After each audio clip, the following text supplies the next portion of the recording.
Well, we're continuing on with the teardown. I'm going to go around, I'm going to show you where I'm at, and then we're going to go ahead and get started getting to the steering stem and taking that out. I'm going to talk about this in a minute, but I got that plastic part taken off of the front here. It's down over there. But we have to take this instrument cluster out in order to get this steering stem triple tree removed. It might be able to squeeze through and be able to clear that and then kind of turn it and pull it out, but I'm not going to fight it. I'm not going to see if it will do that. I want to pull this instrument cluster out, and I'm going to show you some things that you probably need to know before you get started on that. So you can see I'm kind of really tearing into my bike now. I got all of the speaker wires removed. I've got the amplifier. Got my cup sitting on it right now. But I got the amplifier taken out. And there was just a gob of wires down in this hole and down in there. But there's the speakers. It looks like pretty decent speakers. I'm glad I watched a video on how these things come out, because I was prying on it a little bit before I took these out, before I went and looked at the video, and I'm like, man, these things are really stuck. I better go check and see. Thankfully, I do have a manual, but it's a lot quicker sometimes just to look up a video, and that's what I did. And it shows you have to take this panel out here. And if you're ever looking for the remote module, it's right here. It's on the underneath or top side of that panel that fits up in here, and you have to take all them screws out in order to get to this, and it's got like 6 screws or whatever that holds these in. So anyway, I had all them wires. Fortunately for me, I have the stock wiring. I have to change a few things on it, but I got those put back in. Same thing up front here. I still have the stock wiring for the speakers. I'm glad they didn't rip all that stuff out. But this looks like some kind of accessory, probably for the fog lights. But I untaped the tape because it had a big dog knot there, and this is what I found. They're just twisted together. They're not soldered. It's not no connector or anything. And this end right here had a number that 10 amp fuse. Had it shoved in there behind the fuse with the fuse pushed into with it. I have no idea why they did that. Look at this. Here's the accessory screw right here, positive accessory screw. All they got to do is already got the little knots for the wire and everything. Just put a connector on it and screw it on right there, but they shoved it in that fuse right there. I don't know why they did that, but I'm going to fix that. But anyway, let's get back to the steering stem. I have to get this speedometer housing out, the instrument cluster. And as you can see, the speaker housings are gone. They're down here on the floor. I'm going to talk about that in a minute. I had already taken this out, and the only really hard part about getting this part off is this long screw. There's a long bolt that comes out of that bottom down there, and you got just enough room between here and here to get your wrench in there and to loosen it. Then you got to take some needle nose pliers, stick in there, grab the bolt, pull it out, pull it out, pull it out until you get it out far enough, and then you kind of lift it and turn it and then pull the bolt out. So it's going to be kind of a battle putting it back in, most likely. But then there's a bolt right here, and then you can see the silver washers where there was bolts there and there. And same thing on this side. There's no silver washers because they fell out. I have them on the floor over there, but one goes there and one goes there. And then this piece just pulls out.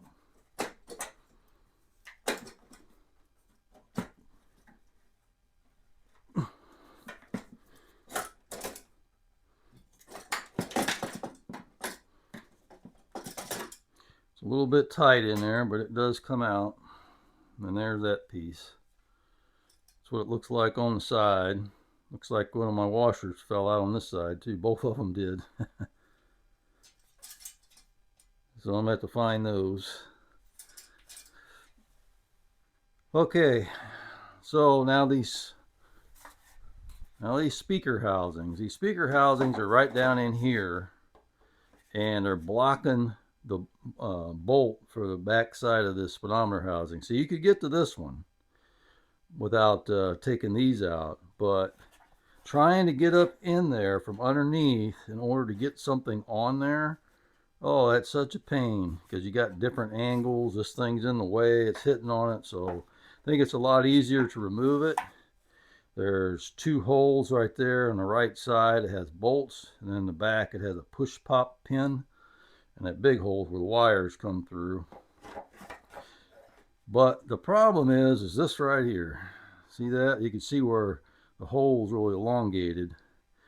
Right down there. See that hole where the bolt for the speedometer housing's coming through? Well, like with the other side over here, that's a pop pin. And you cannot get to that to pop that loose. So I just really pulled hard on mine. This one here, kind of the hole was wallowed out on that one.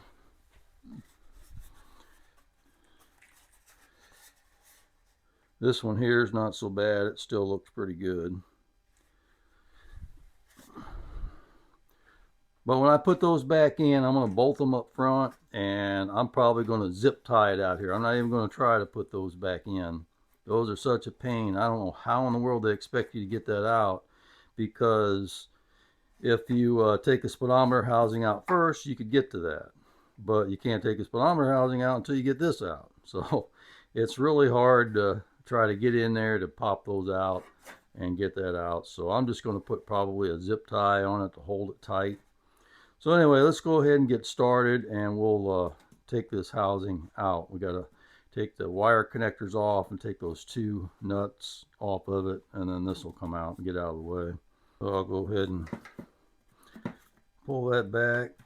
Just pull that one out. Looks like this one's got two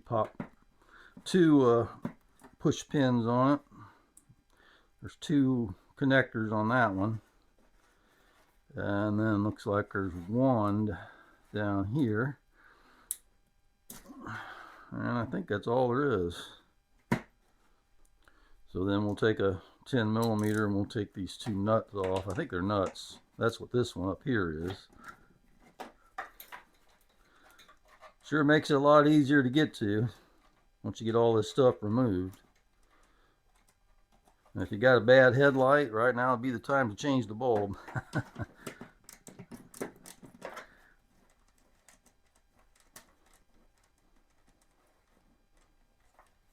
Gotta be able to get this out without dropping it, hopefully. It's a bad thing about dropping things on this bike. Boy, if you drop it, you're going to have a hard time finding it, most likely. Alright, there's this instrument cluster. I'm going to go ahead and put this stuff back on. I think the reason why mine was loose is look at these washers. They hit right there, and there was a gap in this in the rubber and this washer. So I think I need, when I put it back together, I need to put one or two washers big enough, with a big enough hole where it slides onto this part. So it'll help push on that, so it won't be so wiggly and loose. Now from the factory it probably didn't need it, but over time and movement and everything, it probably wore out. That rubber's probably compressed or something.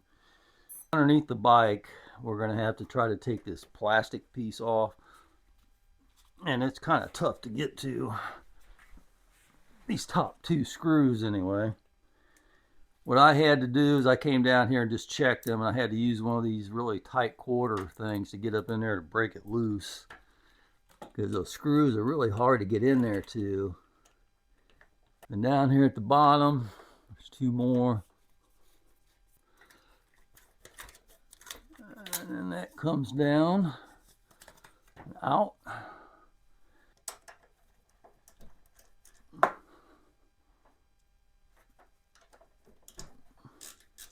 There's a lever right here, and oh, look at that. That's not even put on all the way. Oh boy, that's tight. This is for your automatic turn signal canceller, and mine wasn't put on, so it probably wasn't working correctly. I didn't ride this bike. All I did was drive it home, or drive it, test drive it. All right, so there's that piece. And then this piece goes on there. Okay, after you get these two pieces taken off here, you're left with this, and you have to take the wire off from up top and then pull this out the bottom. I'm pretty sure that's how that comes out. All right, first thing I want to do is I want to cover up my painted plastic because I don't want the handlebars to fall on it, scratch anything, because we got to take the handlebars off now. And there's a plastic plug. I already loosened them, popped them loose on each side that covers the bolt. And I pre-loosened these. These weren't very easy either. Okay, so I'll put that washer back on. All right, so I got to figure out how I'm going to put this. We're going to have to move this out of the way. So before I do that, I'm going to move that handlebar out of the way right there for now. I'm going to take these and move them out of the way. Go ahead and take his bracket loose here, so we can move these hoses out of the way. That one's already loose. But it looks like these were moved back, you know what I mean? Instead of bolting in right here, put these blocks on here and it moves it farther towards the rider, the handlebars. So it's like somebody may have added that. All right, so we'll move this out of our way as well. Okay, now we're going to get this connector out of the way. And there's a little metal piece in there. You got a little tab you got to push down in order to get that off to release it right there. Just push that down and then this will pop right off. That gives us more room to lift this triple tree out of here. All right, now we got to work on this sensor here, or this wire. This looks like this is going to be a little easier than what the 1500 was. They give you a little extra wire tucked down in there. With the 1500, you got to really pull in order to get that out. In there. Now we should be able to pull this out from the bottom. Okay, now this should just pull out. There we go. Okay, yeah, I'm looking at these bearings and they are shot. Look at this. I don't know if you can see that or not, but it just kind of falls into a notch right there going straight. See that?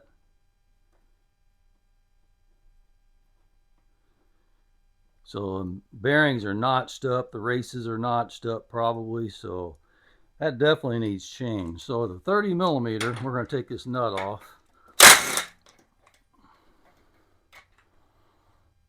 And then we're going to go ahead and take the upper triple off of it. I thought maybe it would have a washer, but it doesn't.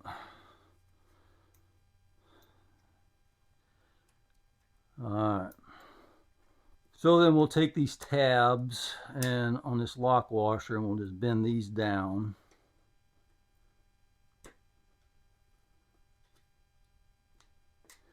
And we'll just take this lock nut off of it.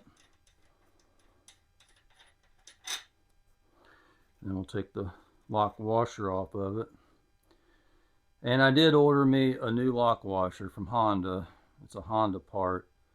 You can see how flat this one is. They're supposed to be conical shaped to where when this nut here impacts it and touches it, it has like just a little bit of a gap, so it's going to have a little spring pressure to it, and you run it down to it just touches this, and then you go 90 degrees, and that sets it. And then you line this up with the tab right there.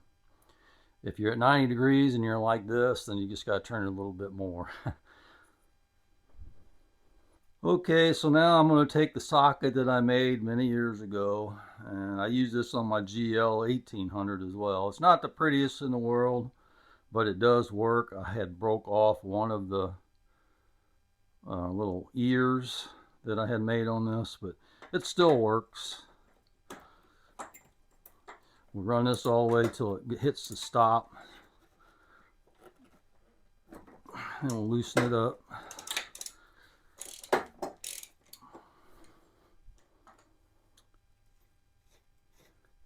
Okay, I'm gonna have to get down below to hold it. I almost guarantee you that this has the original bearings in it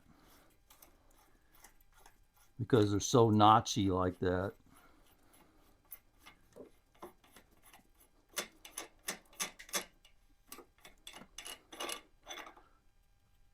Okay, there's the top nut.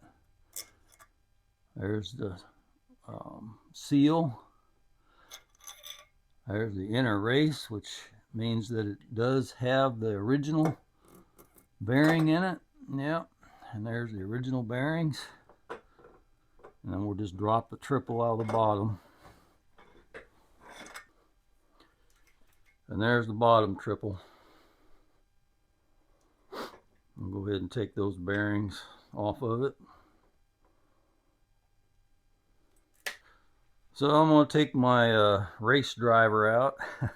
I'm just kidding. This is my pry bar. I love this pry bar. It's a Carlisle. And there's the product number, PBF16. Come from Napa. Works good for driving these out.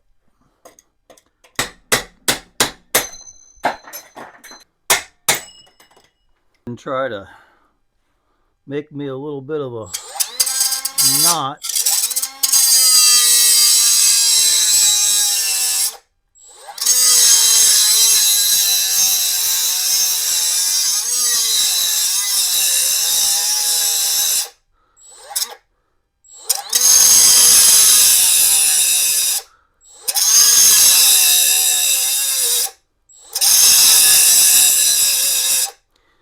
Make me a little notch on that side, and I'll try to make one on this side. It's going to be kind of hard on this side. Well, maybe I'll just try it on one side and see what happens. And I'm going to use my air tool.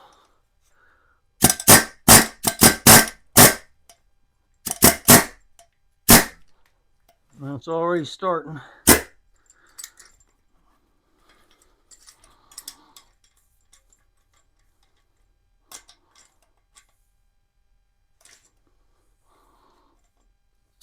There we go.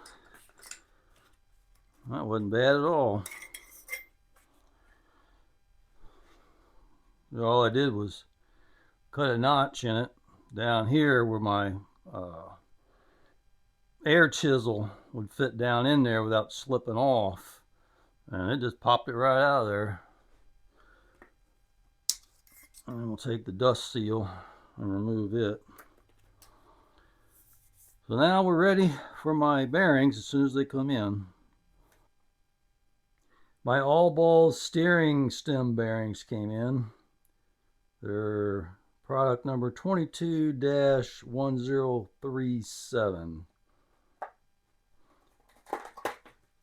And I already opened it up to see what was in it and everything. But I wanted to show you this.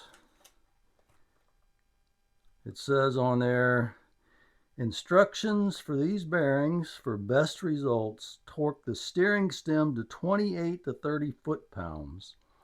Now, the book calls for 20 foot-pounds, so that's quite a bit extra torque. These are different style of bearings, so it probably needs a different torque.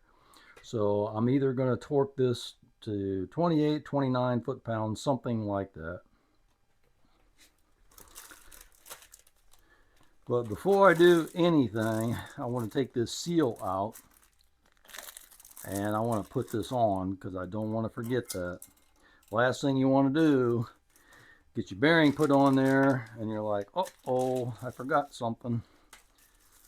So here's the race. Here's the bearing. So first thing we need to do is we're going to old school. We're going to pack the bearing. Get you a glob of grease. I got to get my watch out of the way. Then we're just going to take the grease. Just going to work it in. And what you want is you want to keep pushing down on this grease. You may have to, it collects on the inside. You may have to pull it back out after you do this a little bit. But once that grease starts to get in the bearing, it'll come all the way out through the top.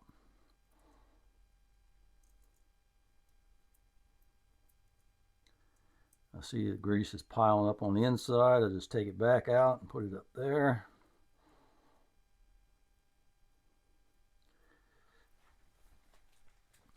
But as you can see, it's starting to come through the top right there.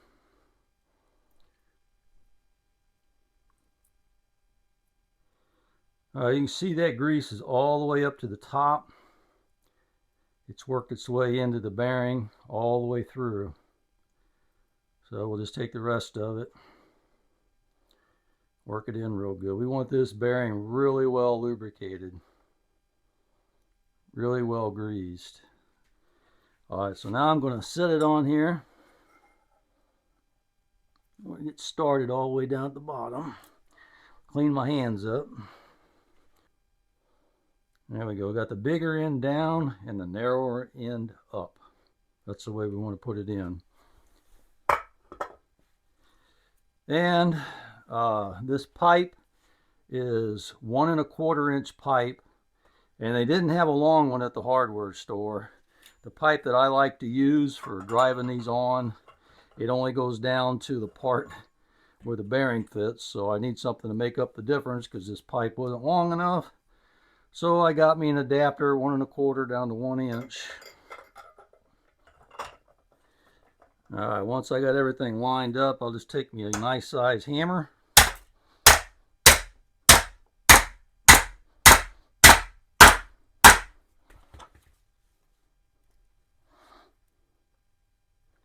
I think that's all the way down.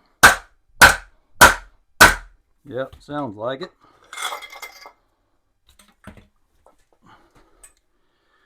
And I'll show you that the bearing is all the way seated.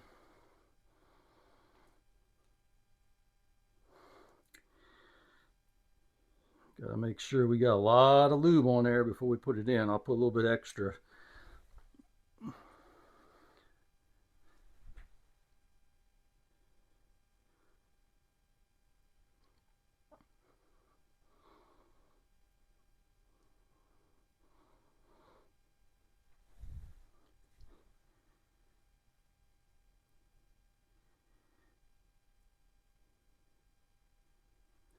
There, I got a good glob of grease on it.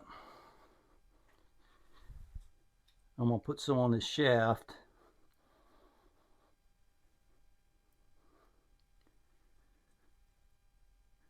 Hopefully this won't have to be taken back apart again for a long time for this anyway.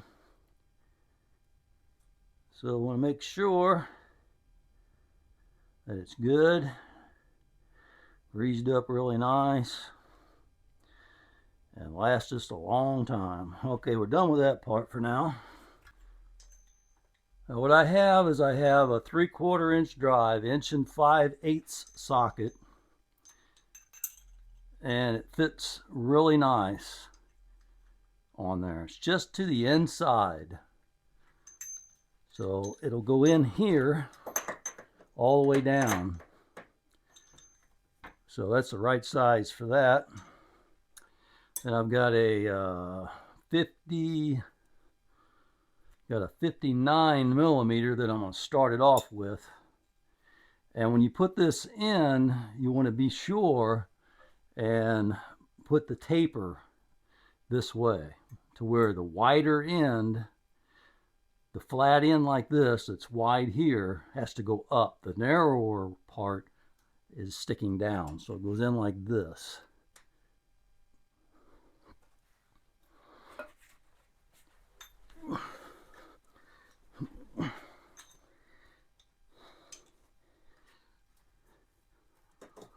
And I'll just take a hammer. If I can get in there, there's not much room.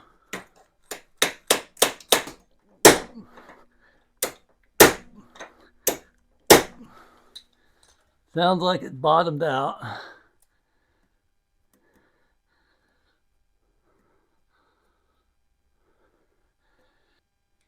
Now this one, I have 1 3/8 inches that I had to grind down just a little bit, but it fits in there really nice. That's 1 3/8 inches 3/4 drive. And I did that a long time ago because I've done a few of these steering stem bearings.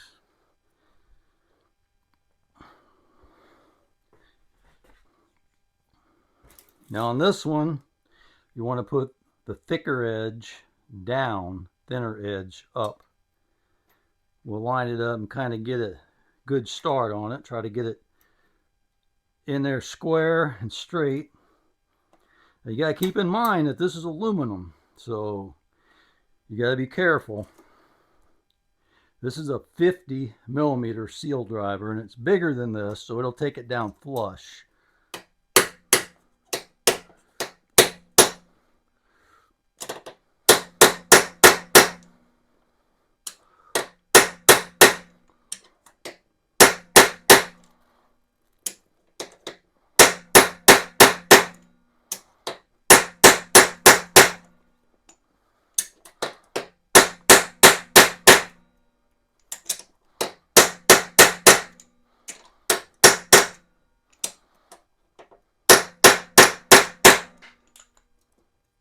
Okay, so that's flush. Then we'll take our other socket.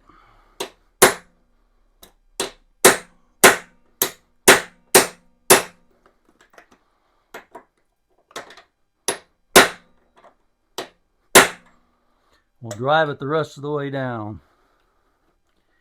I think that's all the way there. Let me double check it.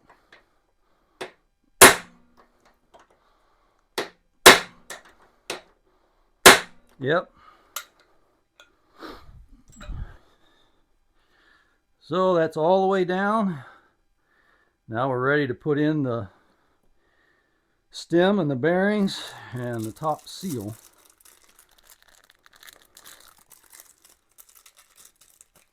Now on the bottom one, this seal edge lip went up.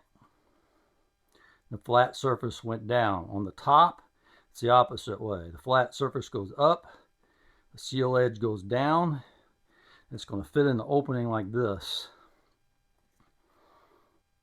First we have to put this shaft in, and we're going to grease it up first. I'm going to come down below on the bottom. I'm going to put a lot of grease down here.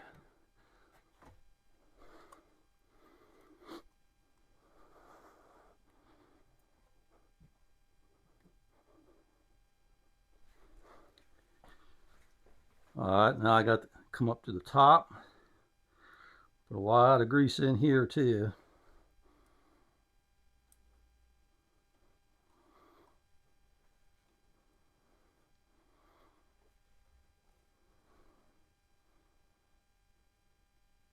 Okay.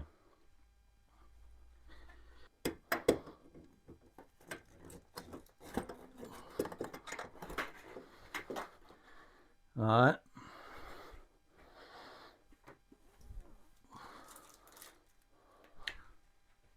Then we'll take our bearing, drop it down in there, take our seal, flat side up, take our adjusting nut,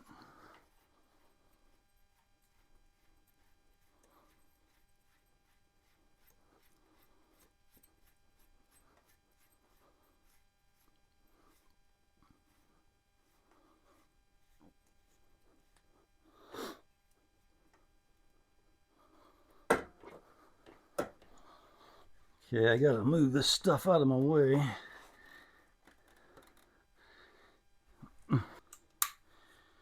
Alright, now I'm going to go ahead with my snap-on torque wrench set at 28 foot-pounds. I think that's what I'm going to torque mine to. I don't want to go overly tight on it.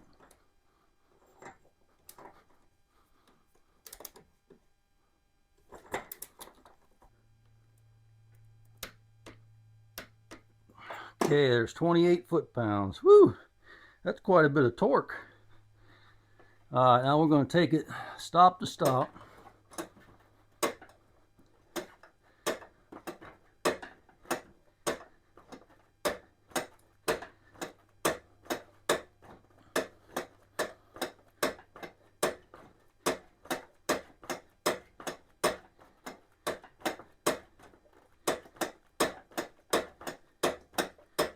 Okay, now I'm going to re-torque it.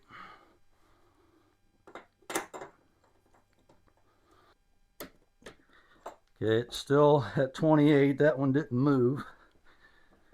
This is the last time.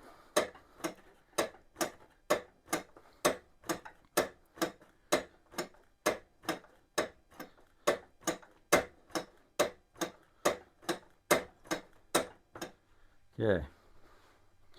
Now if the torque setting didn't move, we're done. And it didn't move, so we're done. Well, my Honda lock washer came in. There's the part number in case you want to get yourself one. And I do want to tell you that on this steering stem bearing torque, I changed it. Whenever I put this together, I followed the all balls recommendation and torqued it to 28 foot-pounds. They gave a range of between 28 and 30 foot-pounds. I just didn't like really the feel of it so much at that torque, so I just reset this to 20 foot-pounds like Honda calls for, and I'm going to leave it at that. So mine is set at 20 foot-pounds. And I'm going to show you the reason why I got one of these new washers. If you look at the old washer, see how flat it is, and this is kind of cone-shaped.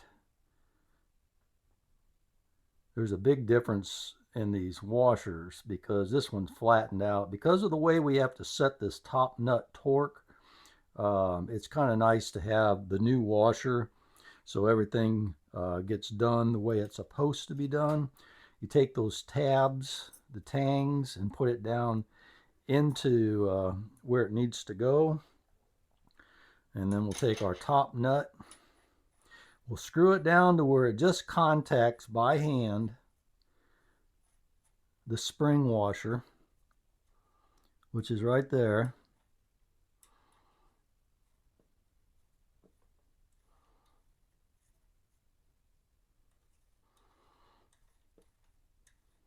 We'll take that down and we torque it down by hand, not real tight, but to where we feel a good resistance in it, and then we'll stop. Now I'll just take a piece of tape, I'll put on the nut right here,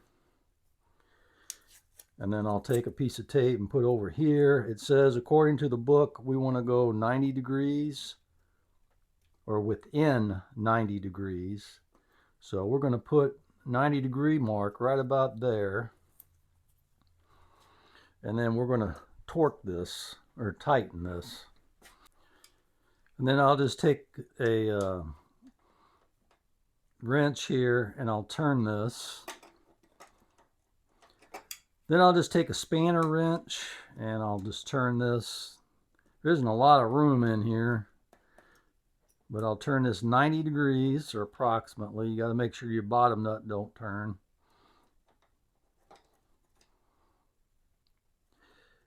And right there is about 90 degrees and our tabs line up, so that should be good right there. So then we'll just go ahead and bend these tabs up.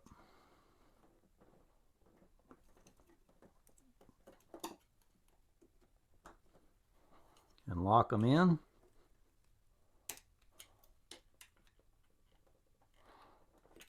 That ought to do that. Then we'll take our top clamp and slide it down in place. There we go. Take our nut.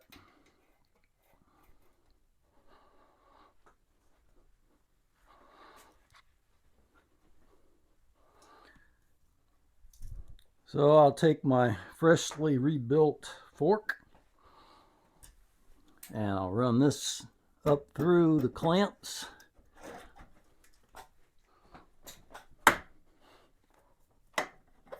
Line that up. And these have a line. Let me show you. These have a witness line on it. You can see right there where they were at. And that's where I'm going to put it back to.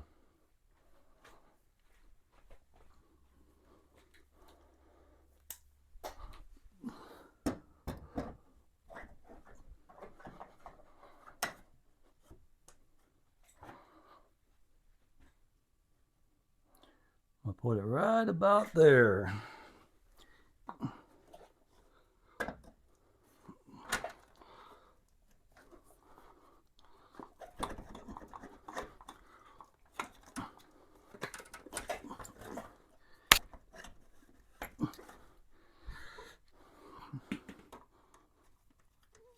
Okay, now I'm going to take my depth gauge here and I'm just going to check these to see if they're equal.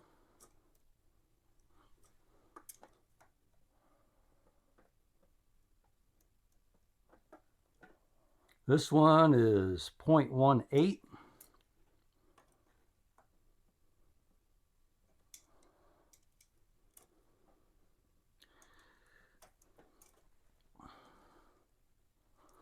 This one's 0.23, so I'm going to lower this one down just a little bit. All right, let's check it again.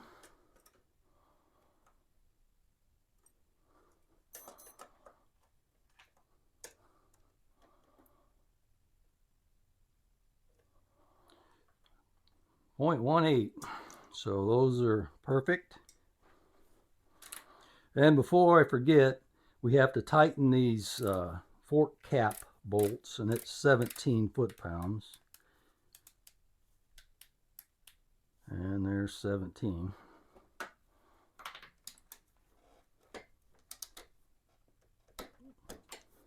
Check this one. That one's tight.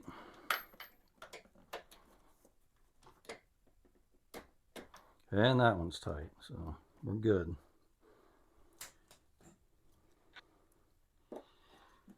Now, before I set these pinch bolts, because the hoses have to come down over them, I got to make sure I got all that routed correctly. I'm going to go ahead and put my handlebars on first. All right, this is a 30 millimeter. We'll go ahead and tighten this up, I guess. And this requires 76 foot-pounds of torque. And there's 70, and there's 76.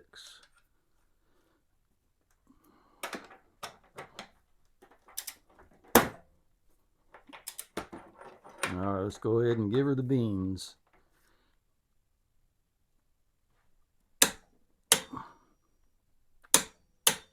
Okay. Boy, those bearings feel so good. I think that feels wonderful.